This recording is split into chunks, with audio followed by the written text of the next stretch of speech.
so this is the point at which, put your pens down. If anybody thinks they can write any words of wisdom from anything I say in the next 20 minutes, then you definitely need treatment. I am the bridge between a solid, hard-working day at a conference, talking about big, difficult stuff in serious ways, and the bar. So I am not going to spend a lot of time talking about big, difficult stuff. I'm going to take a bit of a slice through a bit of my recent career and just share some thoughts. Why am I doing this? Because in 16 working days' time, I will retire. So I will end 35 years in the Department for Transport, 38 years in the civil service. The last 10 years have been in the traffic and technology team, dealing largely with traffic management policy, but a whole bunch of other stuff that we're doing as the analog world of traffic management increasingly becomes digitized. So I think the 20 years might have been because it was a double header. So possibly I'm doing 2 lots of 10 years because I've only done 10 years in traffic management. Interestingly, out of 35 years, 10 years ago was the first time I went into a job that involved roads. So I'd done aviation and I'd done not much shipping really, but some rail. So I'd done sort of the big other sectors in the department. Actually, only when I came to work in roads policy was I doing something where everything I do and everything the team does touches people all day, every day. As our colleague from National Highways was talking about, all journeys start and finish somewhere with a walk, even if you just walk out your front door. And assuming, obviously, you can walk. But the point is that you're using kind of roads, pavements to do every part of your journey most of the time. So therefore, everything that we do, and I've been doing for the last 10 years, is really kind of about what we all do all the time, in a way that perhaps is not so true for other sectors. Also, I'm not really very good at reflecting on things. I'm still kind of working up until I leap off the cliff in a couple of weeks' time. So I'm kind of more somebody who lives in the moment. And so I will just say one thing about this the proceedings today. A couple of things I heard this afternoon, which kind of struck me. I'm not a technologist. I'm not a digital person. I have a smartphone. That's about as far as it goes. My job is not to be a technologist. My job is to try and make policy in transport and use technology to help deliver that. So when Andy from Lancashire said, I'm not the sort of person who normally comes to these events, I'm sorry, that's wrong. You are absolutely why the TTF exists, because if people like you were not in the room, it would be a group of technologists talking to each other. Well, we can do that, but that's not the point. That's not why the TTF was set up. It's not why the TTF needs to exist. It's because we absolutely need to link technology and the policy together, because if there isn't the policy, then people like me are not interested. So, and the second point that struck me was that for the second time in my TTF history, which started pretty much on day one of my time and traffic policy, which is 10 years ago, I heard Jackie speak. And for the second time, Jackie said about 5 things that I wrote down, and I thought, yeah, she's right about that. We're not quite getting that right. And that's exactly what I mean about the policy insight, the real world, what does it feel like on the ground? I didn't understand 90% of what you were talking about because it was all about traffic signals and I don't know how they work, but that's not the point. It's about what are they for, why don't they work, what can we do about it, and what are the solutions? And I think it pointed to an important point, which is that when there is very little money to go around, people get very creative and do clever things, but we don't want an entire economy based on just muddling through with sellotape and string. So again, my takeaway from that was it was a really interesting insight that cut through all of the noise in my head about what we were talking about and got down to the kind of the brass tacks. Anyway, now it's time to go to my scrapbook and show you some embarrassing photographs. Now, I'm speaking on behalf of myself and Graham today. You are still here, Graham, or are you hiding under a table? Yeah, okay. I warn you now, as I get towards the end, that might be the time to run out of the room. So just to let you know. But I promise not to be too rude. Right, so this is what I'm going to talk to you about. My 10 years in technology, or in running a team that has technology in the title. And what is the eternal question? Well, we'll come back to that at the end. And for me personally, I think it will be eternal. So I thought about how to do this, and I thought, well, I could run through a whole list of great achievements and taking seeds of ideas and turning them into things like DTRO, or contributing a huge amount to the Future of Mobility Urban Strategy that was produced in 2018, which tried to sum up where government was going with technology and the digital future in transport, and a whole bunch of other stuff like that. But I thought, well, that's all very well, but I'm not here trying to get a job, so you don't need to know about my CV. I thought I'd take a kind of a diagonal slice through what I've been doing for the last 10 years and think of what was one theme that has run through the 10 years. And one of them was events, like today, because events are where things happen, people come together and they talk about stuff and you find out what's going on. And one of the ways that I've spent my time over the last 10 years is going to events like this. I've been very lucky, and I hold my hands up and say, aren't I lucky that I get to go to Melbourne and Los Angeles and Nuneaton. Who knew that the end of my career in the department would not be in Seville, because I can't go to Seville, but would be in Nuneaton, or near Nuneaton. It's not even in Nuneaton, for God's sake. But I have been lucky enough to go to events like this all over the world. So why is this important? Because what we're talking about is global. Every country in the world, every city in the world faces all of these problems. I suspect if you took all the words off Agnes' slides and translated them into 200 languages, you could hold this conference anywhere in the world because they're all facing the same problems. And it's really important, and I'll come on to a linked point, which is it's really important to recognize that and make sure that what you do works here, but it's also you've got to understand what's going on somewhere else, because if you don't know what's going on elsewhere, you're a mug, because you're going to try and reinvent stuff or make stuff up that no one's ever done before.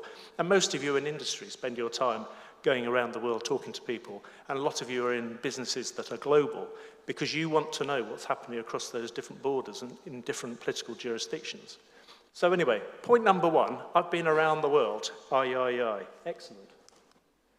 What do we do when we go to these events? Well, we spend a lot of time. I learned the art of sitting in the back row, taking photographs of slides I didn't understand, which I promised to myself I would go back, dutifully read, try and understand, vaguely remember what the context was, and then do something with them. Never did, ever.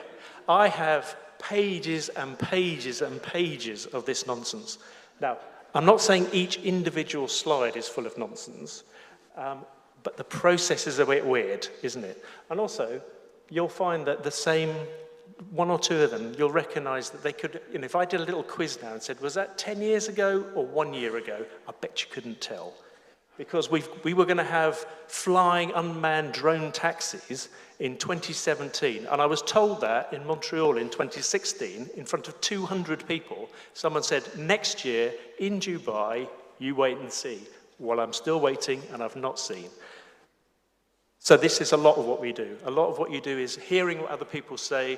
They come and tell you. They summarize all these, what Jonathan was just talking about, months and months and years of work, and distill it down into photographs, ideally. Occasionally, unfortunately, it has lots and lots of words, quite a lot of things like LTE, and I could make up some acronyms, and you'd probably believe me, because most of them do exist somewhere in the world. So a lot of what we talk about is data silos are holding us back. Is that still true?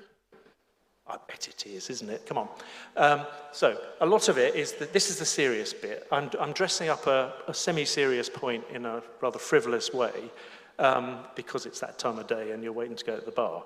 But the point is that there's a reason why we get together and we collect our knowledge and we listen and we write down. And just occasionally, somebody, I'll be honest, Andy Graham usually, says it to me in words I can understand, and I write it down and think, well, Jackie says it, and I think, that's a good point. And that's what we go to these events for, largely, is to hoover up all of that information and that knowledge and try and learn from it and share and show off a bit. We'll come back to showing off in a second. The other thing increasingly we've been doing is the broadcast part. It's not just sitting in the back row. For anybody who's been to one of these World Congresses, the best one to go to is the 9 o'clock session the day after the dinner. I've never been to the dinner, but my God, it must be an orgy because nobody ever turns up. Even the rapporteurs don't turn up on Thursday morning. So, but what do we use these events for increasingly is promotion. It's telling the world what we're good at. The UK has been a bit, okay at it. I mean, once upon a time we were very good at it, but there was a bit of a gun diplomacy involved as well.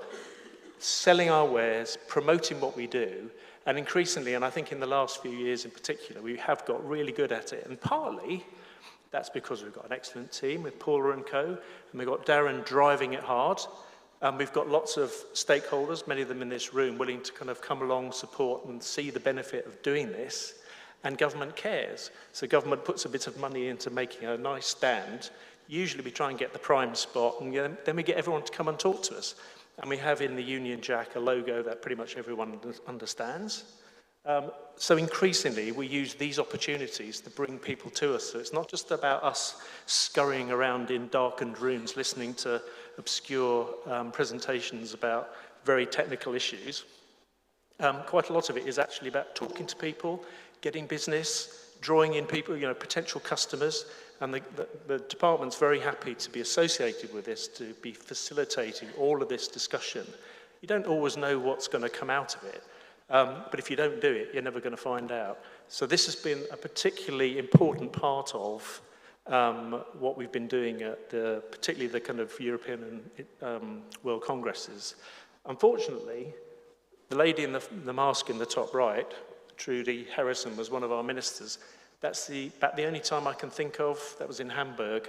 That was about the only time I think we managed to actually get a minister, because she hadn't been in the job long enough to know what she was doing, so just said yes to everything. So we managed to get hold of it. It was brilliant. She spent 2 days. She did a whole bunch of other stuff in Hamburg, including visiting a sex shop, apparently. But that's for her memoirs, apparently.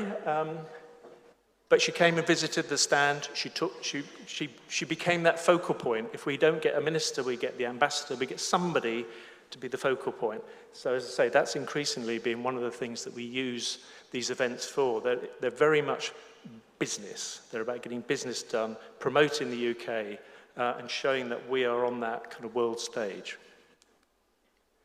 I suppose another part of them is it's interesting to turn the PowerPoint slides into things with wheels and rotors. I have to say, the Navia thing on the top left it's very clever.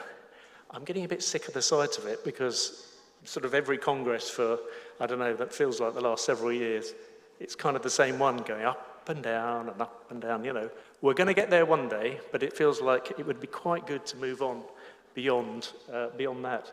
The volocopter was at the much more kind of exciting end, but sadly no one got to go in that. And then when we were in CoMotion in Los Angeles, we were trying out all sorts of weird and wonderful stuff out in the car park. So again, part of this is touching it, feeling it. Sitting in a car that does automatic valet parking is much more meaningful, and we know this because we heard the session earlier about UTAC.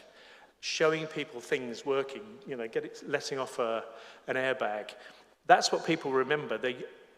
As I said earlier, I don't honestly remember a single slide that anyone's ever shown me at a Congress. Not that it's not important and valuable, but it doesn't stick.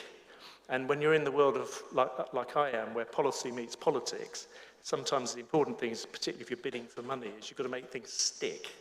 And this is the way you do it. You do it by seeing stuff and touching it and feeling it and trying it out. There is another angle to all of this, obviously, and this is where we're heading now into super frivolity.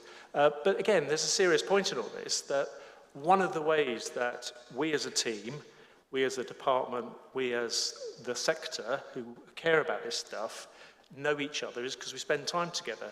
There's going to be a certain amount of this going on, I imagine, over dinner and beyond. So, you're all guilty as well. But the point is that this is part of it. You're there working, and they are hard work. They're kind of non-stop. You're kind of talking about work all day for several days at a time, but you're also get together and you meet each other. And we are human beings. We are, I know people probably don't mind a bit of small talk, but, several days of it and it'll drive you mad. So you also need to think about who you're with, who you're talking to. I was also pleased to be able to put our good friend Gary on the slides, because he loves a beer. Sadly, he's retired now from the department, but he's been a stalwart of the congresses, and somebody that when you're walking around one of those congresses, you couldn't walk 50 yards without bumping into at least 3 or 4 of his best friends. So, and that's something that when you've established these personal connections, whether they're within your own team or kind of internationally, once you've got that, you can't replace that. You can't advertise for somebody to be good at knowing everybody in Holland. It doesn't work like that. You've got to work at it. You've got to do projects together. Gary worked on the A2M2 project, as did other people in the room, with the French and the Belgians and ourselves, and with the European Commission. Those big projects forge lots of relationships, and we're still getting the benefit of that project well beyond whatever we learned from it, because that was part of the point, but it also created a whole kind of, I'm not going to use the word, he gets upset when you use the word, but anyway, a network of people and thought, and this is where it gets kind of forged. And if you ever go to Schwartz's Deli, I think it's Schwartz's Deli, definitely don't try and eat a whole plate of that stuff, because it'll kill you.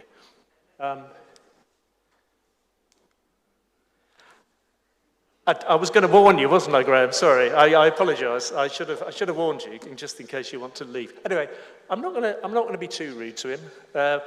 Graham is not standing here. He's not getting the opportunity to show off about what he's done. And actually, I stand in awe of Graham, because when I first started, Graham was the one telling me what this was all about, and I had no idea what he was talking about.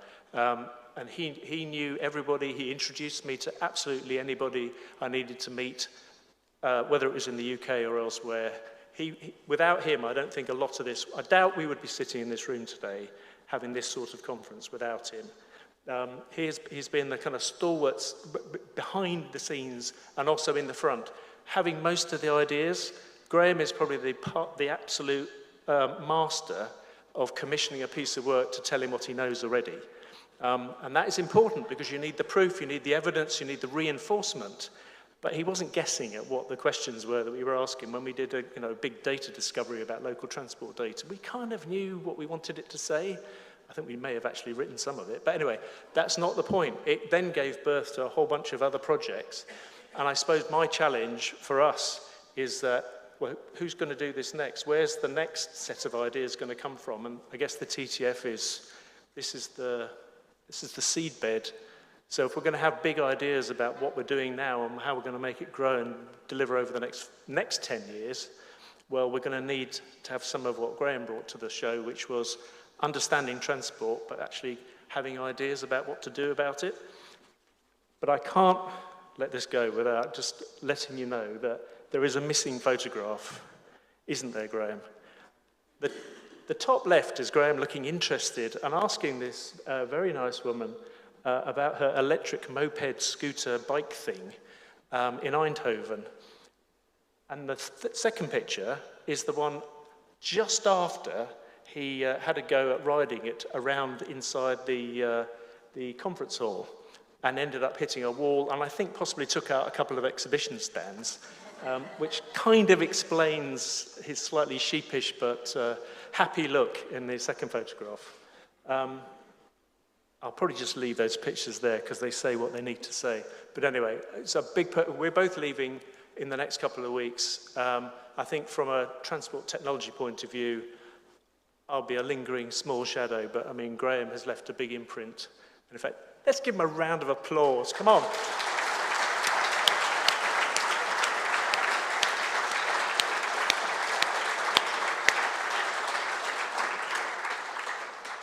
And just remember, Graham, one of the doors is your room, and one of them is the walk-in wardrobe.